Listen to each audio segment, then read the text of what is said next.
They tell you the smell reaches you before the sight does.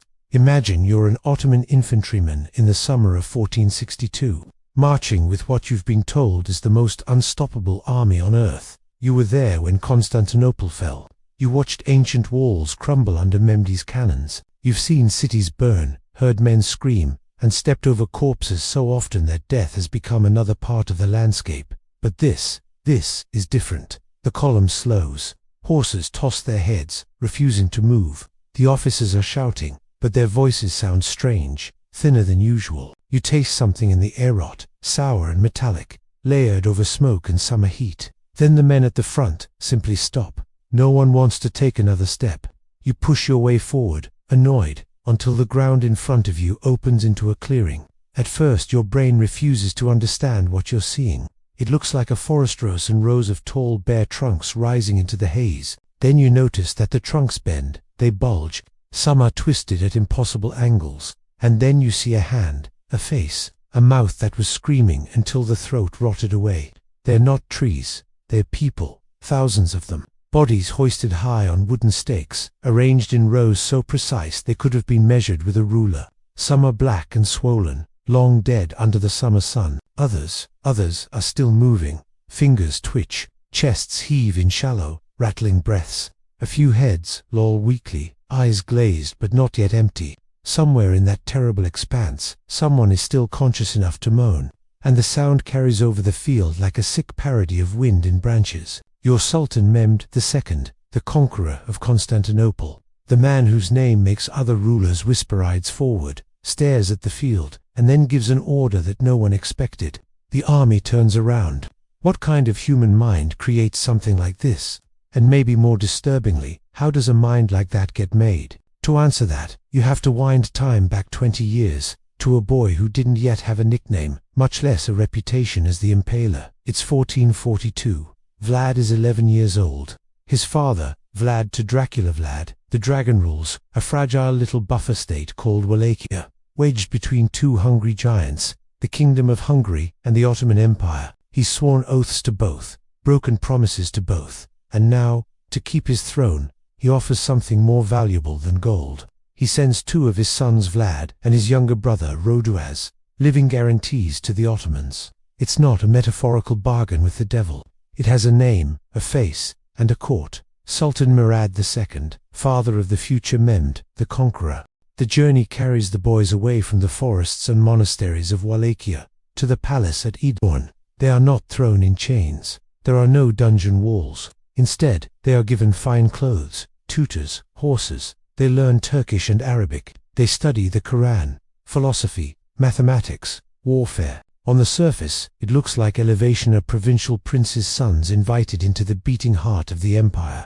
But everything about their lives is conditional. Every lesson, every kindness, every gesture of respect comes with an unspoken sentence attached. You are only safe as long as your father obeys. The boys are not guests. They are leverage. Beyond the classroom, another education unfolds. Vlad watches men hanged in public squares. He sees thieves' hands cut off while crowds are made to watch. Heads of rebels are stacked at city gates like a warning written in meat and bone. He learns how an empire uses terror, not as occasional punishment, but as routine policy, a constant low-level threat humming in the background of daily life. Radu, the younger brother, learns to bend with the wind. He adapts, he makes friends. He grows close to Mehmed, the prince whose name will one day thunder across Europe. He fits into the Ottoman world like a stone dropped into a river. Vlad doesn't. In the scraps of record that survive Ottoman notes, later chronicles his time there is described with one recurring theme: resistance. He mouths off. He refuses to convert. He clings stubbornly to his own identity in a place designed to erase it. And the response is predictable. He's punished, maybe beaten, maybe worse. The precise details are lost, but you don't have to know exactly what was done to understand the effect. Imagine being a boy in a world where every authority over you is your enemy, and where every display of punishment is a lesson in how power works. He can't stop the cruelty. He can't protect anyone. He can't even leave. All he can do is watch and remember. Something in him doesn't shatter. Exactly, it hardens. What modern psychology might call a persecution complex starts to take shape. A deep conviction that everyone is out to get him. that the world is a place where you either dominate or are destroyed. But Vlad doesn't just stew in that belief, he studies. Every execution becomes a diagram. Every public spectacle of pain turns into data. He's building, piece by piece, a mental arsenal. After 6 years, the balance of power shifts. The Ottomans let him go not out of kindness, but because he's useful again. In 1448, at 17, Vlad is released and pushed back toward Wallachia as a kind of Ottoman-backed claimant. For a brief moment, he holds the throne. 2 months, that's all. Then the tide turns. What he finds at home makes the Ottoman court look almost orderly. His father is dead, murdered by the same Wallachian nobles, the boyards, who switch allegiances whenever it suits them. His elder brother Mircea has been buried alive, a slow, suffocating death that leaves no dramatic corpse at the gates, no clean martyrdom, just a memory of fingernails clawing at wood. Vlad is nobody's cherished prince now. He's a young man with no loyal army, no stable base of support, and enemies in every direction. Hungarian magnates who see him as a pawn.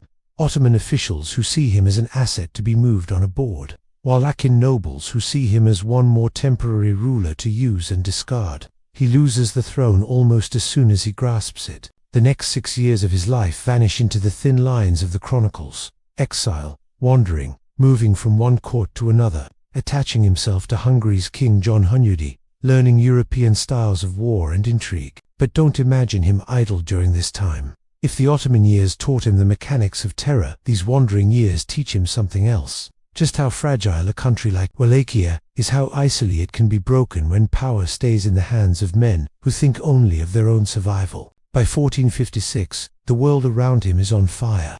The Ottomans press north. Hungary scrambles to hold the line. Wallachia, as always, lies in between, a buffer zone that bleeds for other men's ambitions.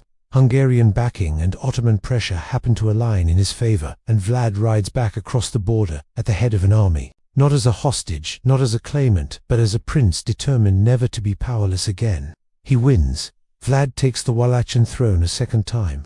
But this time, the boy who watched executions in Adern, who saw his brother buried alive, who spent years as someone else's bargaining chip, this boy is gone. In his place stands a ruler who has learned one overriding lesson from a lifetime of being crushed. Fear works. And now, for the first time, he is the one who gets to decide who is afraid. The monster isn't born in a single moment. It's been in the making for years. But from the day Vlad Dracula sits firmly on that throne in 1456, the world begins to see what happens when a human being takes the logic of terror he has been taught and decides to perfect it.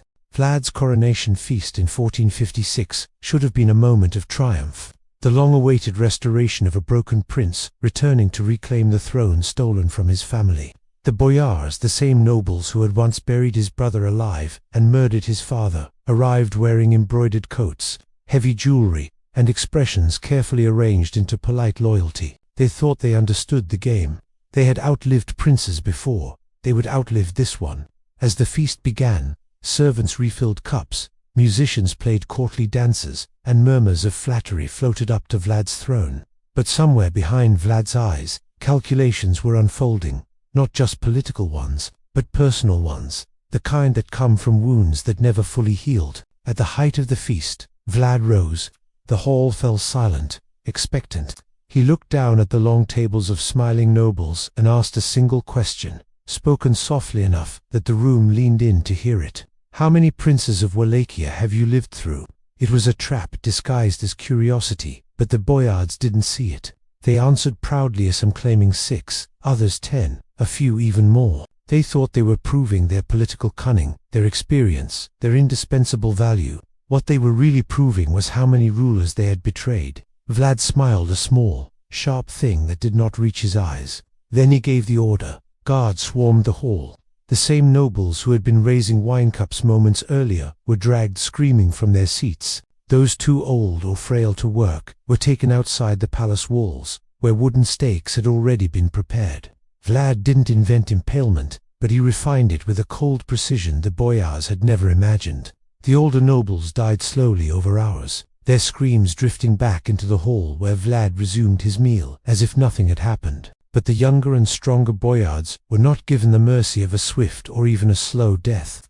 They were force-marched 50 miles north to the ruins of Ponari Castle, a shattered fortress perched on a remote mountain ridge. There, Vlad presented them with a choice made of iron: rebuild the fortress with their bare hands, hauling stones up treacherous inclines day after day, or die. There were no tools, no engineers, no rest. Their finely embroidered clothing tore and rotted in the mountain winds. Their hands bled until they were nothing but raw meat. They worked until they collapsed, and when they collapsed, they were beaten back to their feet. Most died. The survivors, if they could still be called, that were shadows of the nobles they once were. They returned to their villages broken in body and spirit. Vlad had done more than destroy a class of people. He had erased their lineage, rewritten their identity, and replaced them with a new nobility carved out of fear and obedience. This wasn't mere revenge. It was Wallachia, for the first time in generations, became a state held together not by shifting alliances or noble families jockeying for position, but by a single, unquestioned authority: Vlad himself. The boyars, who had once played princes like pieces on a chessboard, were now pieces themselves, fragile, disposable, and painfully aware of it. But domestic domination was only part of Vlad's mission. Someone else was watching. Someone who remembered Vlad as a boy. Someone who expected obedience. Sultan Mehmed II, the childhood companion of Radu, the conqueror of Constantinople, sent envoys, demanding tribute and a personal visit to Constantinople to reaffirm Wallachia's vassality. The envoys arrived in Targovikt, dressed in flowing robes, turbans wrapped meticulously around their heads, bearing the confidence of men who believed their empire's shadow stretched across half the world. They entered Vlad's court, expecting negotiation, perhaps even deference. What they received was theatre, bloody, deliberate theatre. When the envoys refused to remove their turbans, a deeply rooted mark of respect in their faith, Vlad didn't react with anger. He reacted with curiosity. He asked them to explain their custom. They did, relieved. Perhaps this prince was civilized after all. Perhaps the rumors were exaggerated. Vlad nodded thoughtfully. I respect a man who honors his faith so completely. Allow me to help you honor it forever. At his command, guards seized the envoys. Nails were driven through the fabric of their turbans and deep into their skulls. It was not meant to kill them. Vlad was careful about that. They were kept alive, just alive enough to travel back to Constantinople with their message carved into bone. Their screams echoed across Wallachia as they fled, stumbling, half-mad, toward the empire that had once believed it owned him. Mehmed received them, horrified. Whatever boy he had known in Edirne was gone. In his place stood a man who had taken Ottoman lessons in terror and pushed them past the edge of imagination. War was now inevitable. Before the armies clashed, however, the world began to hear whispers. Saxon merchants and diplomats carried stories of Vlad's punishments north into the German states. Printers, eager to capitalize on public fascination with barbarity, produced illustrated pamphlets, woodcuts showing forests of stakes, nobles writhing in agony, villagers punished for trivial offenses. Some of these stories were exaggerated. Some were propaganda, but the fear they generated was very real. For the first time in European history, terror was going viral, reproduced not through rumor alone, but through the mass production of printed images. And within Wallachia itself, impalement evolved into something more than execution. It became architecture, spectacle, a signal that power need not merely be abated, could be seen, smelled, heard. Vlad learned to stage these scenes with an artist's eye. High-ranking nobles on taller stakes, peasant criminals on lower ones, geometric patterns radiating outward in rings or stars. It was choreography by cruelty, written on the bodies of the condemned. He even dined among them, so the pamphlets said. Whether or not he truly sat at a table set among the dying, calmly dipping bread into his meal as they convulsed around him, almost doesn't matter. The rumor achieved what it needed to achieve. It cemented an image of Vlad as a man not bound by the same psychological limits as other rulers, a man for whom suffering was not a consequence, but an instrument. By the late 1450s, every significant power in the region understood the same truth. Wallachia was no longer a trembling border principality. It was a razor's edge, and its prince wielded terror as both a shield and a sword. But the most powerful empire in the region was about to test whether the edge would hold. And Vlad, shaped by pain and sharpened by exile, was ready. By 1462, Wallachia had become a thorn embedded so deeply in the Ottoman frontier that ignoring it was no longer possible. Vlad had indeed just refused. Memdes demands had escalated beyond anything expected of a vassal prince. He raided south of the Danube, torching villages, slaughtering garrisons, and leaving letters bragging almost clinically about body counts, categorized by age and gender. One surviving letter sent to King Matthias Corvinus of Hungary lists 23,884 Ottoman subjects killed in a single campaign. Whether the number is exaggerated is irrelevant. Its purpose wasn't factual bookkeeping. It was Vlad announcing, in writing, that he was beyond intimidation. For Mehmed II, the man who had taken Constantinople at 21, this was intolerable. An empire cannot afford a rebellious client-state advertising its defiance in blood. So he assembled an army large enough not merely to conquer Wallachia, but to erase it. Estimates vary, but contemporary sources place it between 60,000 and 90,000 soldiers, including elite janissaries, cavalry, supplehists, artillery units, and auxiliary forces, far more men than the entire military-aged male population of Wallachia. Against this, Vlad had perhaps 25,000 men, many of them farmers holding weapons they barely knew how to use. A traditional battle would have been suicide, but Vlad had never learned to fight like other princes. He had learned to terrify them. From the moment the Ottoman vanguard crossed the Danube, they found something unsettling.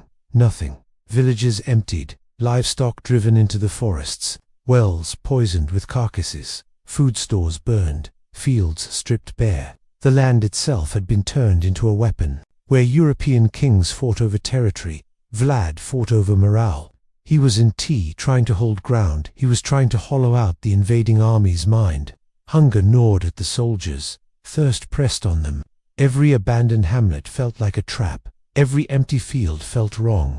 Then came the night raids. Not grand battles, small bands of 50 or 100 Wallachians, slipping into Ottoman camps under cover of darkness. They cut down sentries, torched tents, stabbed pack animals, and vanished before the soldiers fully woke. Horses panicked. Men screamed in confusion. Fires spread unpredictably.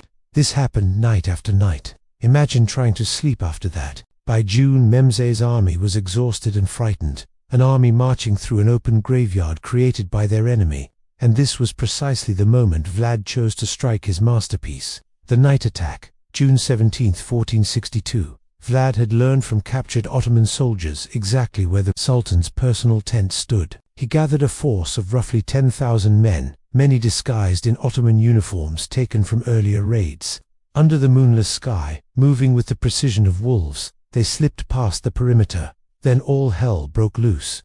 They attacked from multiple directions at once, screaming Ottoman battle cries in flawless Turkish to sow confusion. They cut down guards, set fires, and pushed deeper toward the Sultan's pavilion. Historical accounts describe chaos so total that even experienced commanders couldn't determine who was friend or foe. Horses stampeded, gunpowder stores ignited, smoke and fire rolled across the camp. Some sources claim Vlad and Mehmed briefly saw one another through flame and darkness, two boys who once ate from the same palace kitchens, now locked in a death struggle for the soul of a continent. Whether that moment truly happened hardly matters.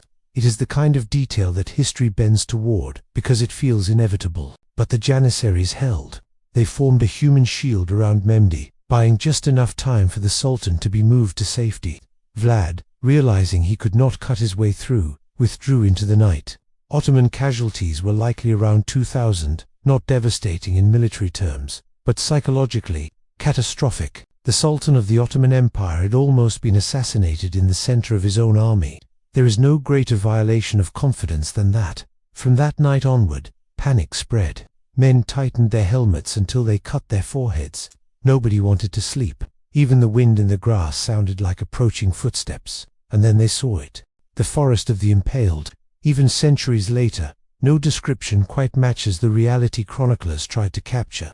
The approach to Targovik smelled like a battlefield left to rot under a magnifying lens. Contemporary accounts describe soldiers vomiting into their sleeves, or dismounting to pray because their minds could not accept what they were seeing. Between 15,000 and 20,000 bodies were impaled across a field nearly 2 miles long. The arrangement was methodical. Stakes placed in precise rows, forming spirals, circles, and radiating lines visible from elevated ground. High-ranking prisoners on taller spikes, lower-ranking captives closer to the ground.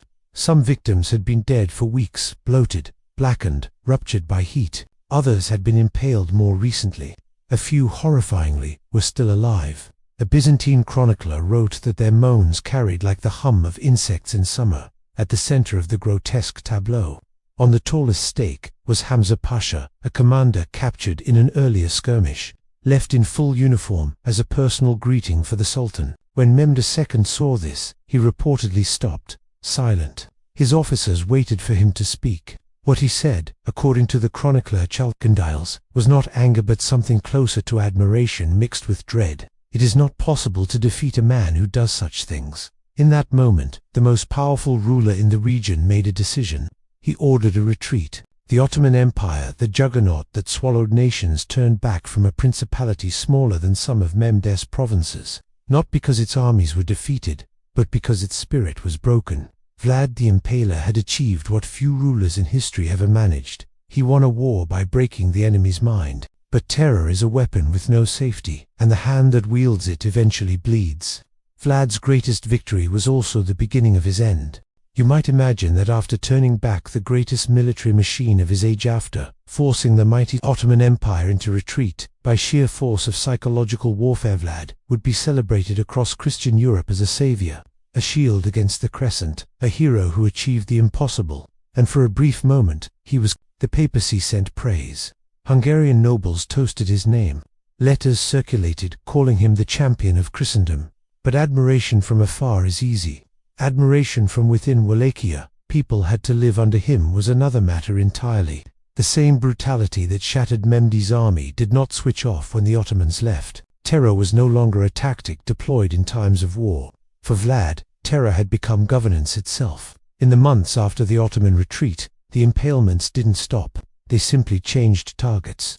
Merchants accused of price gouging impaled. Villagers suspected of sheltering criminals impaled. Boyars rumored to be conspiring impaled, often along with their families. Officials who reported tax revenue incorrectly impaled in front of their own homes. One Saxon chronicle describes a woman impaled because her husband complained she was too talkative. Another mentions entire villages punished because one man stole from a noble. Whether all these accounts are true is a matter historians still debate. But the point is clear. Vlad's reputation had slipped its leash. People believed anything about him because he had already done so much that nothing seemed impossible. Fear made Wallachia obedient, but fear also made Wallachia brittle. A ruler can be feared, but the people who fear him will look for rescue anywhere they can find it. And Vlad provided his enemies with endless opportunities to claim that offering. One enemy in particular, his own brother, Radu the Handsome, the same brother who had embraced Ottoman culture, befriended Mehmed, and survived captivity by adaptation rather than defiance. To the Ottomans, Radu was the perfect puppet, prince familiar, compliant, culturally integrated, and above all, not Vlad. Ottoman envoys whispered promises. Gold flowed across the border. Bojars who survived Vlad's purges flocked to Radu, preferring an Ottoman-backed ruler to the living embodiment of terror sitting on the Wallachian throne. Meanwhile, the one ally Vlad depended on, King Matthias Corvinus of Hungary, began to waver. Hungary needed stability on its borders, not an unpredictable prince whose excesses alienated potential allies. Vlad's brutality, once useful, was becoming a diplomatic liability. Then came the moment that changed everything. In late 1462, with Radu gaining support and Wallachia fracturing under the weight of fear, Vlad fled into Hungarian territory seeking aid from King Matthias. He expected reinforcement. He expected gratitude. He expected to be treated like the Christian hero he believed he had become. Instead, he was arrested. The official reason? A set of letters, almost certainly forged, suggesting Vlad had secretly negotiated with the Ottomans. Matthias used them as justification to imprison him, not in chains and darkness, but in a comfortable manner, a gilded cage, furnished with the politeness given to dangerous men whom you cannot afford to kill outright. Vlad remained there for 12 years. 12 years in a state of half freedom, half exile, and here's the strangest part. He behaved. There are no recorded incidents of violence, no eruptions of cruelty. He married a Hungarian noblewoman, he fathered children. He became, by all appearances, a quiet, even reflective man. Perhaps the absence of absolute power changed him, perhaps not. Perhaps he simply waited, because in 1476, the world shifted again. Wallachia, under a parade of weak rulers and Ottoman influence, descended into chaos. Stephen the Great of Moldavur, of the most formidable commanders in Eastern Europe, needed a strong Wallachian ally. He approached Matthias. Together, they reinstated Vlad on the throne. For a few short weeks, the Impaler ruled again, but everything had changed. The Wallachia he returned to was not the Wallachia he had molded with blood. Its nobles distrusted him. Its peasants feared him. Its neighbors watched him. And the Ottomans who had once retreated in horror were now stronger, richer, and far better prepared. In December 1476 or January 1477, Vlad marched out to meet a small Ottoman detachment near Bucharest. What happened next is as unclear as much of his life, wrapped in contradiction and rumor. Some sources say he was slain in direct combat against Ottoman soldiers. Others claim he was killed by his own men, mistaken for an enemy during the frenzy of battle. A few even whisper he was betrayed, outright stabbed in the back by boyars who had waited years for their chance. What we know is this: Vlad's head was severed from his body, embalmed in honey to preserve it, and carried to Constantinople. There, in the city he once dreamed of humbling, his head was displayed as proof that the nightmare was over. Sultan Mehmed reportedly smiled when he saw it. The rest of Vlad's body vanished into legend. An unmarked grave at Snagov Monastery north of Bucharest was claimed to contain his remains, but when archaeologists opened it in the 1930s, they found nothing: no bones, no remains, only loose artifacts that could have belonged to anyone. Vlad the Impaler, whose life was defined by the grotesque visibility of corpses left behind no identifiable body of his own. And so we arrive at the question that haunts every retelling of his story: is Vlad a hero, a monster, a victim, a warning? In Romania, many still call him a national defender, ruthless but necessary shield against Ottoman expansion. They point out that cruelty was not unique to him. It was the currency of survival in a region crushed between empires. To the Western world, especially after Bram Stoker borrowed his name for the 1897 novel Dracula, Vlad became the face of inhuman evil, a mythic creature who drank blood and slept in coffins. But myth is a comfort. The truth is far worse. Vlad was not supernatural. He was not a vampire. He was a human being, a boy shaped by captivity, by betrayal, by the brutal political landscape of 15th century Eastern Europe. Everything he did was learned, copied, refined, perfected. The forest of the Impaled was not madness.